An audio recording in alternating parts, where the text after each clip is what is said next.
And thank you for joining us today. I'm Minister Curtis Dean, the Minister of Music here at First Missionary Baptist Church. We would love to hear how God is using our ministry in your life.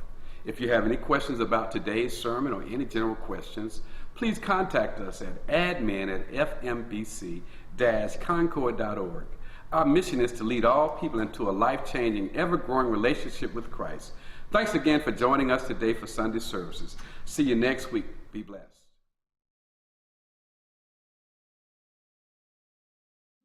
You don't want to stop it when it's going good. Isn't that right? Isn't that right, Dennis? When it's going good. It's a new year now, boy. It's a new year. Strange things can happen starting in January. Yes, indeed. And then for some of us, 2016 wasn't so kind. Some of us face health challenges. Some of us lost loved ones, our spouses, our parents, our siblings, our children, lost jobs, marriages began to fail. For some of us, 16 wasn't that good. And then for some of us, it was a mixed bag, right? For some of us, we had some good spots and we had some bad spots. But regardless of which way it went, we couldn't stop it from coming and going, could we? In fact, if I were to ask you at the beginning of 2016, were you glad? Most of you would have raised your hand then, wouldn't you? And so here we sit now at 2017 with the same aspirations for a good year. But how can we ensure that this year is better than last year? Regardless of what we may go through, there are some things we can do to ensure that this year is better than last year. And we can find that if you open your Bibles to the book of Matthew. Now, if you do not have a Bible, if you forgot it or you don't have one, raise your hand. Our host team is coming down. They'll gladly grant you one. And if you need to just use it, that's fine. Or if you need to keep it, that's fine. So raise your hand high so that they can see you. Now, what did I say? Chapter 9. All right. And for y'all know I like my electronics. So go on out there to YouVersion and pull down that electronic version and of YouVersion. And it's got all kinds of Bibles and devotional options out there. And you can go right out there on your phone and pull that down as well and be able to follow along with us. I'll come from the NIV. And we're going to look at this whole chapter now. Also, I want y'all to do this. It's been in there all the time. But I want to remind you, if you look on the back of your bulletin, Leslie spends a great deal of time putting this information in here. And our ministerial team and our developing it. But if you look on the very back there, you'll see what it says weekly scripture readings or study. It gives you the lesson text. It gives you the background. If you want to get a full understanding of each week's message, do your background reading a week before you get here, and it'll really help you get a fuller message of what God is sharing with me to share with you all. Now, what did I say? Matthew, the 9th chapter. Let's drop down to the 16th verse, and I'll come from the NIV. Hear the word of the Lord. No one sews a patch of unshrunk cloth on an old garment, for the patch will pull away from the garment, making the tear worse. Neither do people pour new wine in old wineskins. If they do, the skins will burst, the wine will run out, and the wineskins will be ruined. No, they put new wine in new wine skins, and they both are preserved. I want to talk about out with the old. Out with the old. To appreciate this text, you really have to get a fuller understanding of where we are in this 9th chapter. I'm just going to give you some highlights of the first 8 chapters so that you can have a full picture of what's happening here. Remember, Sammy Lee told you in verse 1:1 of Matthew that it said that they're in the says the genealogy of Jesus Christ, the son of David, the son of Abraham. That's how the book starts off. And Matthew, in that first chapter, gave us this long genealogy to prove to his Jewish readers that Jesus was their long-awaited Messiah. So that's the backdrop of who he's pronouncing that this Jesus is. And then in chapter 2, he gives us the birth narrative. And you get the narrative of Jesus' birth, not his virgin birth. It was a virgin birth, but it was really was more about the virgin conception. We talked about that. Then in chapter 3, you get the baptism of Jesus. Jesus meets John the Baptist at the Jordan River, and he's baptized. Then after chapter 3, you see that the Spirit leads Jesus into the wilderness in chapter 4, and he takes him into the wilderness, and he's on the mountain of temptation for 40 days and 40 nights. He actually starts his ministry when he comes out. I believe it's around the 11th verse of the chapter 4. He says, "Repent, for the kingdom of heaven is at hand." And then as you get into chapters 5 through 7, you have that famous, what you call the Sermon on the Mount. It was here Jesus started reading out, giving his declaration. He was the new Moses. He was like Moses when he was on the mountain, when Moses brought the law down from God. Jesus is on the mountain with the people, speaking as though he is God. Anytime he would say, "You have heard it says, but I say," that is a God declaration. Are y'all with me that far? And so now when he gets to this 8th chapter, his ministry, if you look at that first verse of the 8th chapter, it talks about a multitude of people started following him. And there you'll see in the 8th chapter, he heals Peter's mother. He silenced the seas, and he starts exorcising demons and casting out people. And it was right then now, when you get to chapter 9, Jesus' ministry is in full swing. Things are going well. The building project is moving along. And all of a sudden, he hits a wall of opposition. Are y'all walking here now? Now, y'all saying, what this got to do with 2017? If you stick with me, if you stay awake long enough, I know you're sleeping. Yeah, because all of you already not, and I ain't said nothing for you to affirm me yet.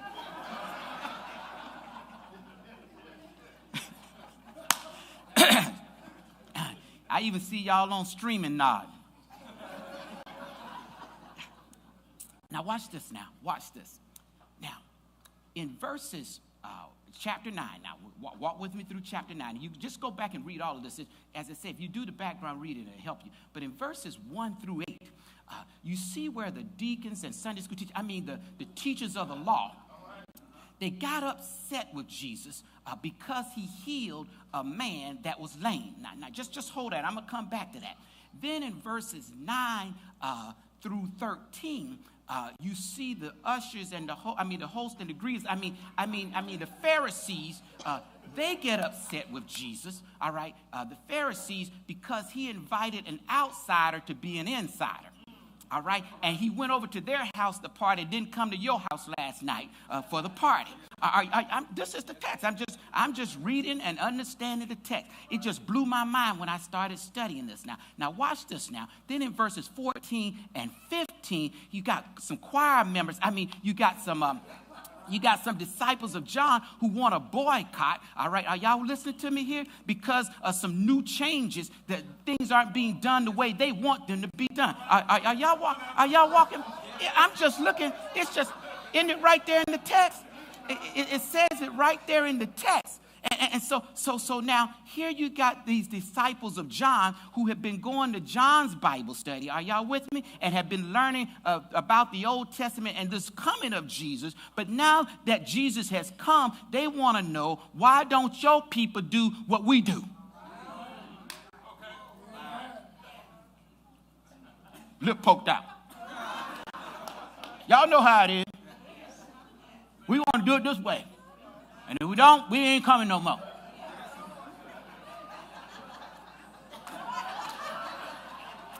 I'm looking at the text. Are y'all walking with me here? Now watch this now. Now, But Jesus challenges their old way of thinking, their outdated, their outmoded way of thinking, because he's got the juice, he's got the gas, he's got the energy, he's got the power for these changes, because he's speaking with authority and power. Now watch this. Let's go back through those same verses now. When you look at verses 1 through 8, I told you that they got upset because Jesus healed a lame man. But Jesus shows you the power of forgiveness. In those first 8 verses, one of the things that Jesus told the lame man, your sins are forgiven. And because his sins were forgiven, what had him in bondage? Oh, whoa, whoa. Some of the stuff that had you in bondage in 2016 is because you have not asked the Lord for forgiveness. And now check this out. Because some friends of his now tore the roof off of the house, I'm quite certain the trustees were all upset. Look at that hole in the roof, Pastor. You see, they put a hole in the roof and brought that boy down. Now look at this now. The man was lame, right? Took 4 men. If you go read Mark, the 2nd chapter, I believe it's in the 2nd chapter of Mark, you'll get the fuller story. The 4 men brought him and put him in the midst because there were so many people in the house, and the folks got upset because somebody was healed. Help me, somebody. You talking about opposition. I just told you they came off the mountain. They got a large group of folks, and now some outsiders are on the inside and some insiders are on the outside. They can't handle this. They can't handle this new year, this new age, this new dynamic that Jesus is talking about. I'm just reading the text. Now let's look at that. That was in verse number 1 through 8. You saw the transforming power of forgiveness. But look at verses now 9 through 13. In 9 through 13, you see where Jesus calls a tax collector. Many believe that is Matthew. You'll find that over in Luke. I think it's Luke. Can't tell you which chapter, but I think it's in the book of Luke, where he actually calls him Levi. And Levi is also Matthew. And so with Matthew wasn't a fisherman like everybody else. See, most of Jesus' early disciples were the in crowd. You know how you got folks you hang out with, and then they hire somebody new at work that doesn't have the same background you have. You don't like them. Especially if they were taking your money. Now he wants you to be kind to them. And am I helping anybody other than me? Just look at the text now. And so here you got the host team in Greece. You got the Pharisees here now. They get upset with Jesus, as I told you earlier. But now here's a man whose life has been changed. Here's a man who didn't know Jesus, now knows Jesus. And you got folks upset because now he's no longer a sinner. He can be qualified as a saint, and you mad. Opposition now. You see what happens when you grow? You can't grow without opposition. Did you not know that? So if you want to change in your life, you're going to face, in 2017, you're going to face some opposition. Everybody's not going to be on your new wagon. It's out with the old. Am I helping anybody? Now watch these Pharisees and Sunday school teachers. These Pharisees here. Now watch them. Not only did Jesus show them the transforming power of discipleship. That's what that was, because he says, come follow me. In other words, he said, stop what you've been doing and start doing what I'm doing. You follow me now. That's what Jesus is telling them. He's saying, now you follow me. Don't worry about these fishermen. Don't worry about the other folks. You come follow me. And Matthew was so excited, this brother quit his job. 6 figures. Walked away for fish. 2 fish and 5 loaves. How many of you going to quit your job to follow Jesus? Don't answer that question. You're on camera now. Don't answer. But you see this? This is what the man did. He quit his job. And guess what? If this plan didn't work out for him, there was no plan B. He couldn't go back and get his job. Now, see, some of you could quit and they'll take you back. Like Peter, James, and John, they were fishermen. They had their own business. So when this thing doesn't work out with Jesus, they could go back to their job. But not Matthew. Matthew was all in. Y'all not listening to me. Am I helping somebody here? All right. Yeah, okay. All right, now walk with me now. But not only did you see the transforming power of discipleship, but look at the fellowship. This is where they really got ticked off. Jesus went to his house for the party, and they were having a good time. The wine was flowing, Check it out. Yeah, they were getting down at Matthew's house, and he was inviting over all his partners to come over and watch the game with him, and to see the Cowboys lose. I mean, it was a great day. It was there. You just read. It's in the text. It said, "Don't." It's a new year, brother. It's a new year. Yeah. Strange things happen in January in football. You just watch now. Just look, I'm just reading the text. I'm just telling you. I'm just trying to stay focused. Now, y'all getting me all off my game here. Now, where was I? Oh, yeah, verses. Okay, so now, he showed you the transforming power of fellowship. Sometimes, people, can I talk plain? Next year, we're not always going to be having stuff at our house. We need to go to your house. And you need to invite your friends over and let them come see us, because they don't want to automatically come here. But if you invite them over to your house, to Lisa, they're going to come. Yeah. Dennis, we going to come. No, we ain't coming. We're going to go to Daniel's house. We ain't coming to Dennis' house. We're going to go to Daniel's house. I know who's going to be over there. Yeah. But maybe that's where we need to go, with some oil. But anyway. And I didn't even have any chocolate this morning. Are y'all with me there? Now look, you got this group who should have been closely linked in verses 14 and 15, the disciples of John, because John was actually the forerunner for Jesus. But because they had been hanging out with John so long, they liked the way John was doing things. Are y'all with me there? And because they liked the way John was doing things, they didn't like that Jesus wasn't requiring his followers to do what John required of his followers. And so they were going to boycott. The disciples of John, they weren't going to follow him. And so Jesus drops this on. Now we at the text now. So now we just looked at the representatives. That was your first point. Those were the representatives for the old way over the new way. You had the Pharisees, the teachers of the law, and the disciples of John. Now, you're either in one of those groups or you're a disciple of Jesus. So you just find out where you are in the text. Either you're a Pharisee, or you're a teacher of the law, or you're a disciple of John, or you're a follower of Jesus. Those are the four characters in the play today. Are y'all with me here? All right, so now Jesus drops some little knowledge on him here. Well, look what Jesus says now.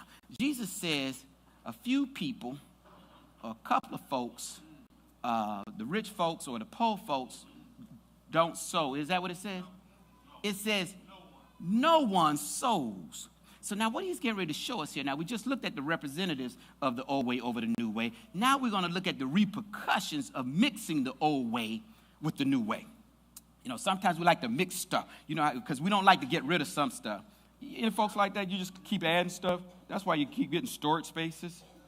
You don't want to get rid of nothing. You just keep buying stuff, right? And add more stuff to it, right?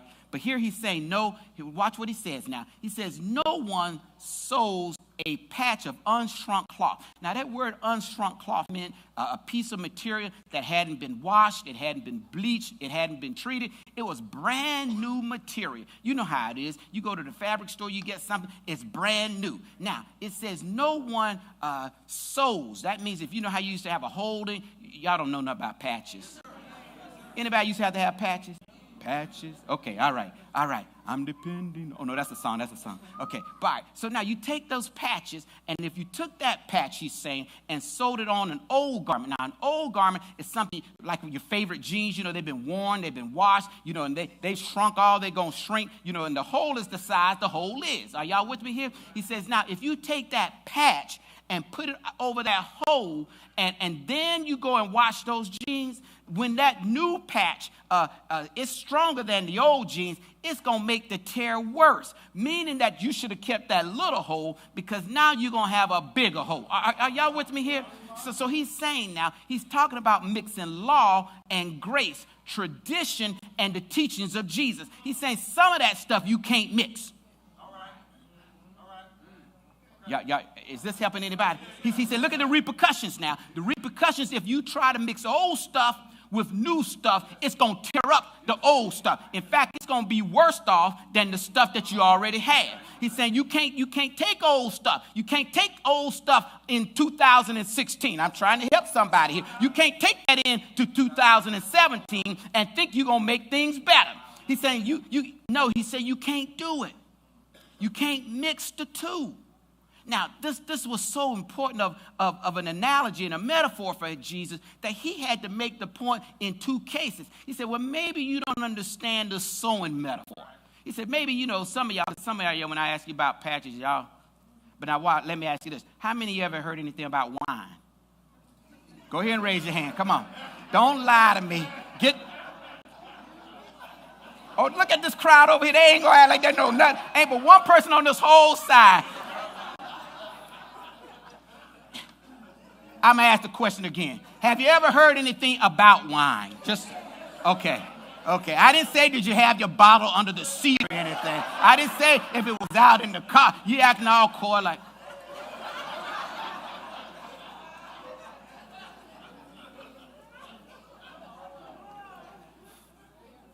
But again, he makes one of these emphatic statements. He says, no people pour new wine into old wine skins. Look at the repercussions again now. He says, if they do. Now, he said, if they're crazy enough to do that, he says that the skins will burst. Now he tells you why they will burst. He says the new wine, he tells you what will happen, the repercussions. The wine will pour out, isn't that what it says? Will run out. And then he says what? He says, and the wine skins will be ruined. Now, why would this be the case? If you understand, these animal skins is what they used to pour wine in. They would take like the calf of a sheep or a goat, and they would sew it up really tight. And when they made new wine, your bootleggers, where are my bootleggers? How many of you know some bootleggers? Yeah. See, now y'all do mason jars. Now, before you use that mason jar again, you had to boil it. Isn't that right? To get all the old stuff out of it. Is that not right? Okay, see, look at it. Yeah. Some of them over there, they nodding real hard. They're rocking them head like, yeah. Yeah, that, Oh, man. Ha. Woo, burn all the way down. Let me get a sip of that. Yeah, y'all think this water, don't you? I told you I didn't have no chocolate.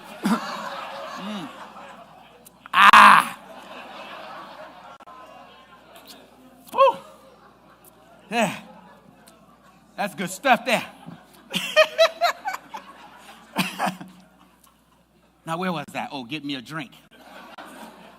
Now, because new wine needs to expand, and when it's fermented, it emits gas, and it expands in its fermentation. And so when the skin is new, it's got some elasticity to it. That is a word, isn't it? Good. I made it up if it's not. All right. It needs to have some room to expand. Now, if you take old wine that was already, a wine sack that already had wine, it's already been stretched as far as it can go. Some of you have been stretched as far as you can go. You're in some relationships that can't go any farther.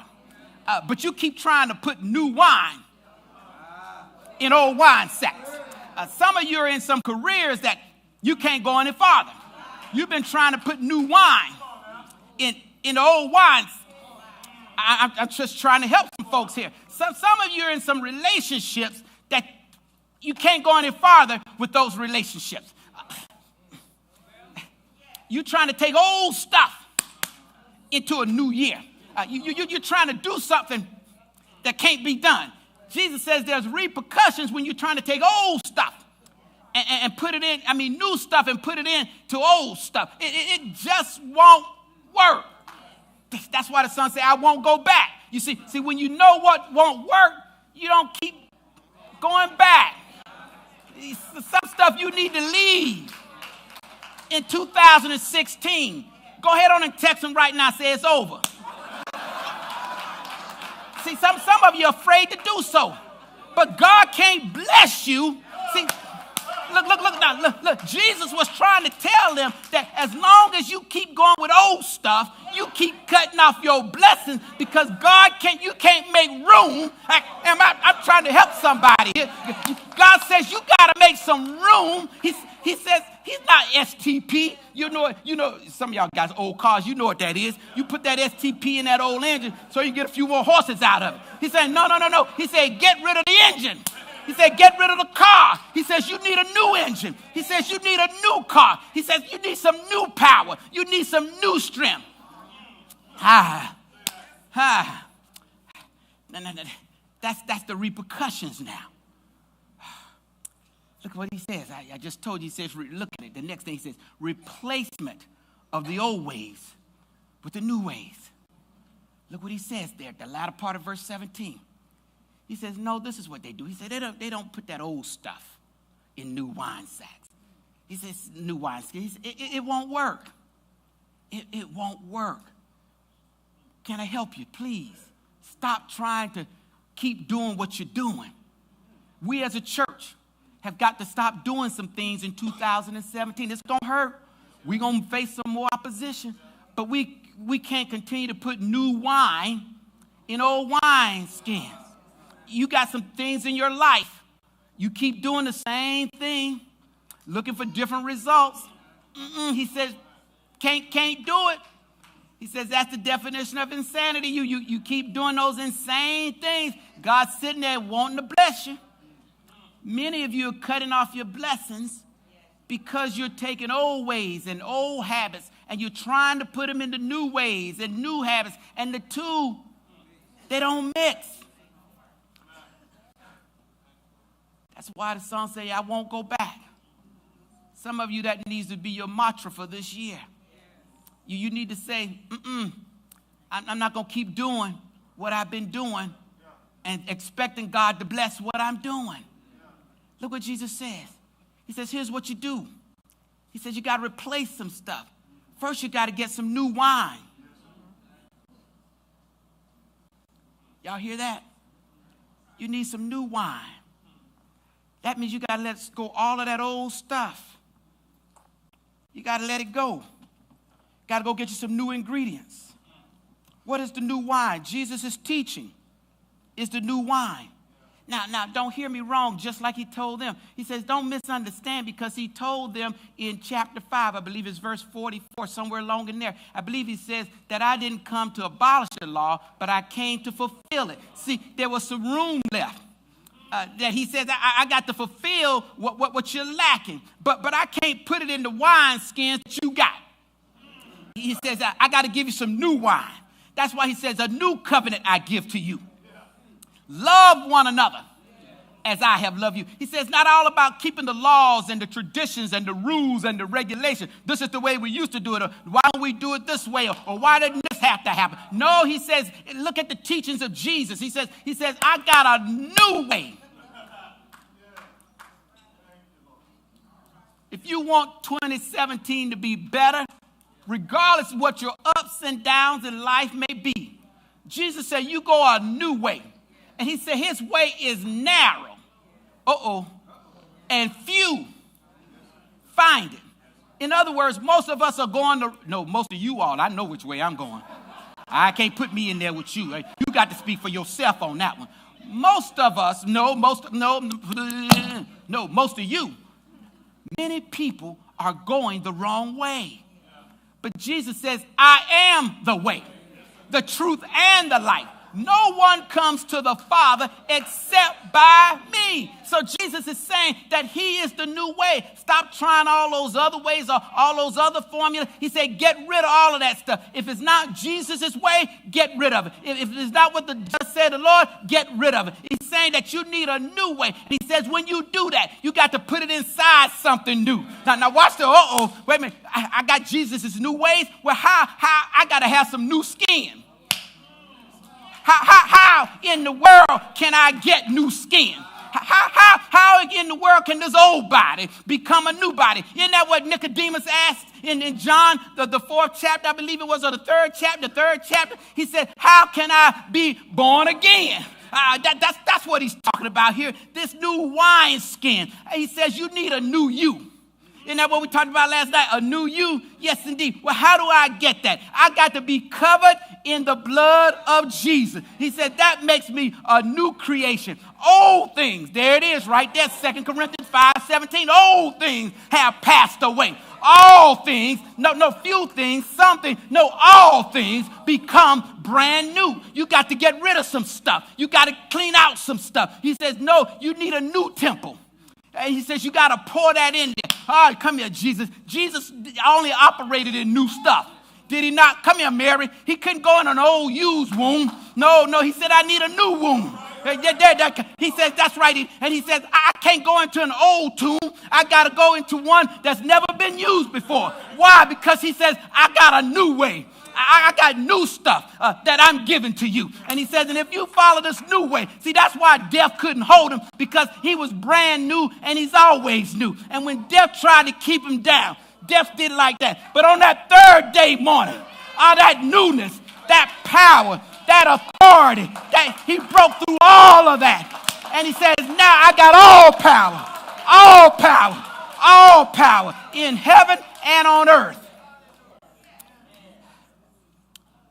He says, but you can't take that old stuff and pour new wine in it. You need a new wine in new wineskins. So in 2016, it's gone. So 2017, you need to throw out some stuff, some old ways of thinking, some old traditions. I know some of you are going to lose your mind if I say we don't need to do this no more. We always done that, Pastor. We can't start doing it. My daddy was doing it. My daddy's daddy was doing it.